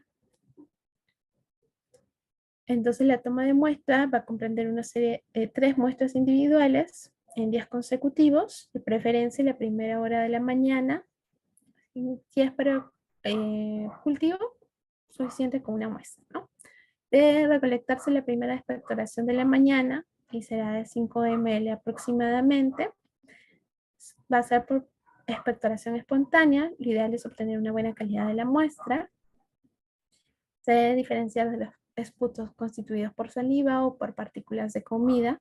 No debe permanecer a temperatura ambiente más de 24 horas, salvo sea para un descarte de TBC. Si se deja en reposo después de recogerlo, puede producirse antes del examen una proliferación de bacterias contaminantes que nos pueden ofrecer un resultado de tipo engañoso. El esputo lo vamos a recoger en un frasco estéril de boca ancha, con una tapa que es rosca de preferencia. Y si no se puede producir expectoración espontánea, también se puede hacer mediante la técnica de esputo inducido. La enfermera va a explicar al paciente a propósito del procedimiento, también le va a indicar las condiciones previas a la toma de muestras, se va a tomar la muestra al levantar, sin lavarse la boca. En el caso del empleo de los antisépticos bucales, se van a evitar un día antes. Explicamos que debe de toser rigurosamente, si no tose espontáneamente, que cubra su boca con papel toalla cuando tosa, a menos que vaya a eliminar la secreción en el envase. Se va a producir una expectoración profunda en la parte de la secreción bronquial. Se va a estimular con inspiración, expiraciones profundas. Lo ideal es que se arranque el esputo hacia afuera. Vamos a abrir el recipiente que es estéril. Lo ideal es que expectore el esputo dentro del frasco. Se va a cerrar, se va a sellar, se va a rotular con los datos nombre, apellido, datos del paciente, la hora, ¿no? Y manipular la muestra siempre con guantes. Si es un esputo inducido, este caso debemos de solicitar apoyo en la área de emergencia para que realice esta técnica. Las muestras se va a obtener después que el paciente ha inhalado un vapor de agua estéril a través de un nebulizador. Este vapor lo que va a hacer es irritar las partes de las vías respiratorias del paciente, le va a generar que provoque tos, va a haber una producción de secreciones respiratorias. Algunas veces incluso esta producción va a parecer como si fuese saliva, pero por eso es importante poderlas identificar como esputo inducido, para que no haya ninguna confusión y no sea rechazada la muestra. Cada envase de esputo va a ser identificado con los datos del paciente, fecha y hora de toma de muestra. El envase se va a colocar en una bolsa clara, se mantendrá refrigerada hasta que sea llevada al laboratorio, manipular las muestras con guantes. Aquí tenemos, por ejemplo, cómo debemos conservar las muestras respiratorias, ¿no? Recordemos que debemos enviarlas al laboratorio en un plazo máximo de 2 horas, almacenada de 4 a 8 grados centígrados, en caso no se van a procesar de manera inmediata. Tenemos el esputo para aspirado traqueal, que puede ser un esputo espontáneo o inducido, el lavado bronquial, el lavado bronquial. Tenemos algunos criterios para considerar que las muestras son representativas. Tenemos los criterios de Murray, los criterios de Bartlett. En los criterios de Murray, por ejemplo, tenemos para un esputo, aspirado traqueal y lavado bronquial. Tenemos que, por ejemplo, el leucocitos debe ser menor de 10, va a ser como que 1, ¿no? De 10 a 25 va a ser como que 2, de mayores de 25 va a ser como que 3, mayor de 25, 4, mayor de 25, 5, ¿no? Siempre y cuando también a la par las células epiteliales, o sea, por ejemplo, sea mayor de 25 y leucos menor de 10. Leucocitos de 10 a 25 y mayor de 25 en células epiteliales, ¿no? Leucocitos mayor de 25 y células mayor de 25, 3, ¿no? Y leucocitos mayor de 25, células epiteliales de 10 a 25, 4. Leucocitos mayor de 25 y células epiteliales menor de 10, 5. Las muestras que están en este grupo 5 son las que se van a considerar como representativas. Y las muestras que están en el grupo 4 es las que se debe de evaluar según el morfotipo bacteriano predominante en la coloración gran. Y aquí tenemos, por ejemplo, los criterios de Bartlett, perdón. Estos criterios de Bartlett, si tiene un puntaje final de 0 o menos, no se va a sembrar, ¿no? Entonces, por ejemplo, tenemos los neutrófilos. Si es menor de 10, le ponemos 0. Si es de 10 a 25, 1. Si es mayor de 25, 2. ¿No? Presencia de moco 1. Células epiteliales escamosas de 10 a 25 menos 1, ¿no? Mayor de 25 menos 2. Y esto se va a sumar y el puntaje final, si es 0 o menos de 0, entonces no lo deberíamos de sembrar. Aquí tenemos una evaluación de la calidad del esputo con respecto al cultivo de esputo para el diagnóstico de infecciones del tracto respiratorio inferior en niños. ¿Y qué es lo que obtienen? Ellos obtienen que, por ejemplo, en aquellas esto de acá es una distribución de especies bacterianas aisladas a partir de esputos de buena calidad. Y ellos suelen aislar Streptococcus pneumoniae, Moraxella, por ejemplo, Haemophilus, Staphylococcus aureus, Pseudomonas aeruginosa, Escherichia coli, Klebsiella pneumoniae y Streptococcus pyogenes. Pero en aquellos que son esputos de baja calidad, que están entre la categoría no aceptable. Lo que van a encontrar, por ejemplo, son Staphylococcus aureus sensible a la meticilina, Staphylococcus aureus resistente a la meticilina, Pseudomonas aeruginosa, E. coli, Moraxella, Haemophilus influenzae, Klebsiella, Streptococcus beta hemolíticos, Enterobacter, Lacertaria marcescens, ¿no? Entonces vemos aquí. Entonces es muy importante también la parte de la evaluación de nuestras muestras de esputo, porque si nos ayuda a disminuir la cantidad de nuestros falsos positivos. Tenemos aquí una muestra para un estudio de secreción óptica en la parte del oído externo. El material que se va a emplear son hisopos de algodón, medios de transporte, guantes estériles, alcohol desinfectante. Vamos a limpiar la parte del oído externo con un antiséptico suave. Vamos a tomar la muestra haciendo el uso de un hisopo, de un raspado, de una aspiración. Se va a obtener del borde activo del exudado de alguna secreción de alguna zona profunda. Se hace rápidamente el frotiza en la lámina y se cubre. Se envía en un sobre que esté rotulado a la lámina y el medio de transporte lo más pronto posible al laboratorio. Tenemos también la muestra para estudio de secreción mamaria. Se recomienda a la persona que pueda realizarse un buen aseo con agua jabonosa, un profundo enjuague con agua a chorro, que se seque con una toalla limpia. El que va a tomar la muestra, que se coloque los guantes, va a hacer una presión, exprimir la zona superior de la aureola. Si la secreción empieza a salir de manera espontánea, van a desechar las primeras gotas, porque lo más probable es que las primeras gotas puedan tener alguna contaminación con la flora que se encuentra en la piel. Recordemos que en la piel, ¿qué podemos encontrar? A ver, como flora comensal. A ver, ¿quién recuerda ahí por el chat?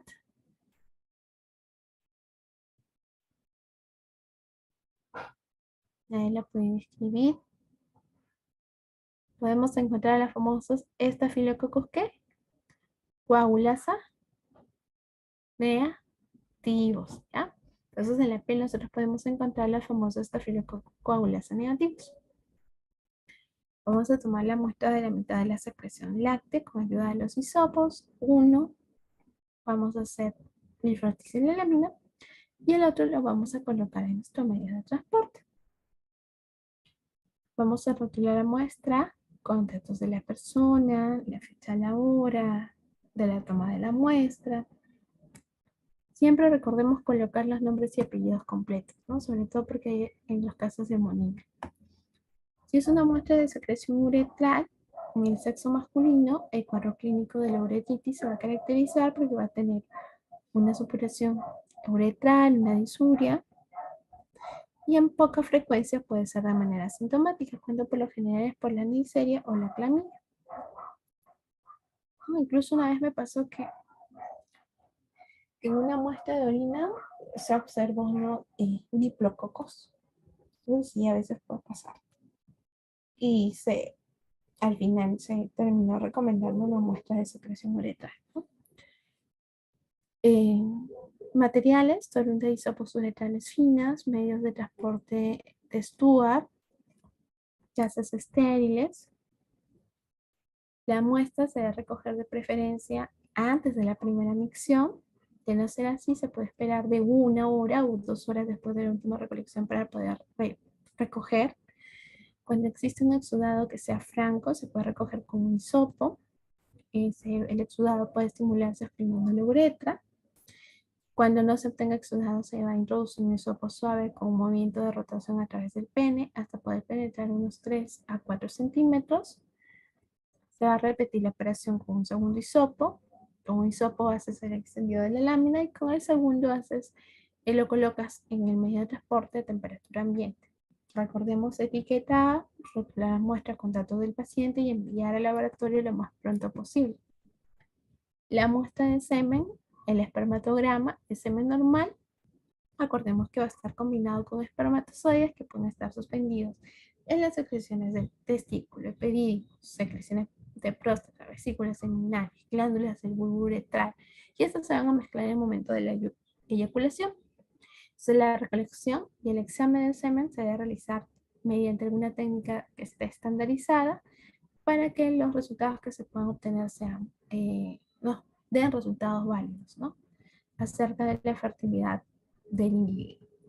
En este caso, se debe recoger la muestra después de un periodo de abstinencia sexual para lo que es el espermatograma, entre 48 y no más de 7 días, para reducir la variabilidad de los resultados del análisis del semen. El número de abstinencia de días debe ser lo más constante posible. En 100 casos son espermatogramas uno tras otro, ¿no? Para hacer la evaluación inicial se estudian 2 muestras de semen. El tiempo transcurrido entre las recolecciones no debe ser menor de 7 días ni mayor de 3 semanas. Lo ideal es que la muestra se obtenga en el laboratorio, mantener siempre la integridad de la persona, caso contrario se debe enviar al laboratorio lo antes posible, transcurrida una hora de su recolección, porque la motilidad de los espermatozoides lo que va a pasar es que va a empezar a disminuir a medida que va a empezar a pasar el tiempo. Las muestras se obtienen por masturbación. Lo ideal es que todo el eyaculado, toda la muestra de semen debe ser completa. No se debe usar condones de látex corrientes porque pueden comprometer la viabilidad de los espermatozoides. No es aceptable el coitus interruptus, ¿no? ¿Por qué? Porque se puede perder una parte de la porción del eyaculado, ¿no? Y también esta parte, esta primera parte puede que tenga la mayor concentración de espermatozoides. Puede ocasionar también una contaminación con células, contaminación con bacterias, con el pH de la vagina, ¿no? Y lo cual puede generar una influencia sobre la motilidad de los espermatozoides. Entonces, explicar al paciente que lo que va a recolectar debe ser completo. La muestra debe de estar entre no menor de 20 ni mayor de 40. El personal del laboratorio debe saber que las muestras de este semen pueden tener virus como hepatitis, HIV, herpes. La muestra cómo se obtiene por masturbación ideal, temperatura entre 20 y 40 para evitar reducción en motilidad de espermatozoides. Siempre rotula el frasco con nombre y apellidos, edad y fecha. La muestra para el cultivo de semen es básicamente para ver presencia de microorganismos como aerobios o anaerobios. ¿Cómo se va a obtener? Antes de obtener la muestra, la persona deberá miccionar, luego se lava las manos con agua y jabón, se lava el pene con agua y jabón, le saca con toalla limpia, se realiza la prueba por masturbación y obtiene la muestra por eyacular en frasco estéril y de boca ancha. Rotula la muestra con nombre, edad, fecha, hora de obtención y prueba a realizar. El tiempo transcurrido entre la colección y el inicio del proceso del laboratorio no debe superar las 3 horas. En la secreción de muestras prostáticas, es para descartar procesos infecciosos de la glándula prostática. Vamos a usar hisopos, medio de transporte, láminas, frasco de orina, guantes descartables, glicerina. Se efectúa el tacto rectal, se introduce un dedo por el ano y se palpa la glándula prostática, realiza un masaje profundo. Generalmente esto lo hacen los médicos, ¿no? Por un espacio de 2 minutos. Este masaje será en forma circular a fin de cubrir toda la próstata. Termina el masaje. Si hay presencia de secreción en la uretra, se toma muestra con hisopos y también se hace un extendido de la lámina. Caso contrario, se indica miccionar, se recoge la muestra en un frasco de orina. Se rotula la muestra con todos los datos requeridos y se envía para su proceso. En caso de las muestras de secreción vaginal, deben de tener abstinencia sexual por 3 días, ¿no? Si en caso está menstruando, se debe esperar 4 días, no colocarse óvulos ni lavados con productos antisépticos 4 días anteriores. Si decide concurrir en horario diurno, puede realizarse su higiene externa, levantarse, puede bañarse, salvo en el caso de niñas que no deben de asearse. En caso de mujeres adultas, se va a hacer uso del espéculo. En el caso de las niñas, no. Las materias supuestarias, espéculo y láminas, medio de transporte, guantes descartables. Se explica el procedimiento al paciente. El personal de toma de muestra va a preparar su material, se va a lavar las manos, colocar los guantes, se va a colocar el paciente en posición ginecológica, se introduce el espéculo. Si hay dificultad, se coloca solución salina. Con un hisopo se recoge la muestra de la zona con mayor exudado. te coloca un hisopo en el medio de transporte y otro para el gram. Se retira el espéculo de la vagina suavemente y ambas muestras se mantienen a temperatura ambiente. Siempre recordemos rotular y enviar al laboratorio. Muestras de secreción de úrsula de cúbito les descaras. Siempre recordemos guantes, jeringa, hisopo, solución salina, medio de transporte. Quien vaya a tomar la muestra debe usar guantes, debe limpiar la zona con agua y jabón, solución salina estéril. Toma una muestra aspirando con una jeringuilla en la lesión. Un hisopo no es lo mejor para recolectar la muestra, sin embargo, si no es posible de otra forma, entonces se va a tener que hacer, se va a presionar vigorosamente el pelillo con la base de la lesión para tomar la muestra. Si la muestra se obtuvo con la jeringa, enviar bien sellada. Si se obtuvo con el hisopo, colocarla en un medio de transporte, ¿no? Rotular y enviarlo al laboratorio. Si son muestras de secreciones procedentes de centemas, abscesos cerrados y fístula, vamos a usar gasas estériles, alcohol etílico, yodopovidona, jeringa y medio de transporte para anaerobios. El personal que va a tomar la muestra se va a colocar guantes estériles para este procedimiento, se va a desinfectar la piel con alcohol en forma concéntrica, se va a usar la jeringa y aguja para realizar la punción. Cuando no sea suficiente, se puede también aplicar una pequeña cantidad de suero salino estéril y aspirarlo, ¿no? Introduce una pequeña parte de la muestra en el medio de transporte anaerobio, desinfectando bien el tapón, dejar el resto en la jeringa y remitirla así. Se debe enviar un volumen de 1 a 5 ml, el transporte debe ser rápido y a temperatura ambiente. Si es para cultivos anaerobios, debemos evitar en todo momento de que tengan contacto con oxígeno. Puede ser, por ejemplo, para muestras como pus, abscesos, tejidos obtenidos tras cirugía, aspirados pleurales, líquidos articulares. Si es una secreción líquida para cultivo anaerobio, se puede hacer con jeringa o agujas estériles. Debemos expulsar todo el aire necesario, aspirar el pus debajo de la piel que esté de un colgajo de piel o en cavidades profundas mediante una aguja con jeringa. También se puede usar un hisopo, pero cuidando de tomar la muestra en áreas más profundas, ¿no? Se evitará tocar las áreas cutáneas adyacentes. Si son tejidos presentes necropsias o cirugía, normalmente conservan un ambiente anaerobio. La toma de muestra para estudio de hongos, por ejemplo, tenemos el KOH o los raspados de las uñas. Vamos a usar un recipiente hermético, una lanceta, hisopos, también se puede usar bisturí, cinta, láminas limpias, tubos estériles, jeringas, solución salina. Por ejemplo, primero debemos realizar limpieza de la zona de la lesión el día a tomarse el examen, ¿no? No se debe de realizar la limpieza en esa zona lesionada. Antes de hacer la toma, es necesario asegurarse que no haya aplicado ningún producto antimicótico, ninguna crema en la zona, por lo menos 4 días antes. Se realiza según la zona afectada y el diagnóstico clínico. Siempre emplear guantes. Material usado en el examen debemos desecharlo. Si son, por ejemplo, escamas, vamos a usar guantes, vamos a raspar las escamas, puede ser con una lanceta o un bisturí, siempre con bastante delicadeza para evitar causar una herida, ¿no? Generalmente, como les comentaba al inicio de la ponencia, pueden tener un modo centrífugo del crecimiento de los hongos, ¿no? A partir del punto de inoculación. Y la lesión es pequeña, se raspa en su totalidad. Las escamas se hacen caer en una placa Petri. Para pitriasis versicolor, en la que el hongo está localizado en las salidas epidérmicas superficiales, se aplica sobre la lesión un fragmento de cinta adhesiva, ¿no? Y esto se coloca en un portaobjetos y se observa. En el caso de lesiones cutáneas que son resumantes, se hace la toma en un cubillón estéril o hisopos estériles humedecidos. En caso de piel, uñas, pelo y pestañas, por ejemplo, para el estudio de Demodex, si las pestañas se sacan, ¿no? Se colocan en un frasco y se envían a proceso. Generalmente se sacan del borde del párpado, ¿no? La muestra obtenida puede ser por raspado, por ejemplo, será con ayuda de una lanceta y se colocan en boca ancha, ¿no? Sobre todo lo que son las uñas. Incluso se puede usar bisturí, ¿no? Siempre rotular con la fecha, hora de toma de muestra, la zona de obtención y las pruebas a realizar. Si las muestras son uñas, deben tomarse por debajo de la placa de la uña para poder obtener el material blando que es el lechunguial. Aquí tenemos algunas imágenes, ¿no? Están tomando por la parte interna, como vemos, para poder obtenerlo del lechunguial. Aquí también están tratando de sacar este trozo. Y cuando son, por ejemplo, también podemos emplear lo que es la cinta. Si alguno tuviese alguna duda, alguna consulta. Muchas gracias.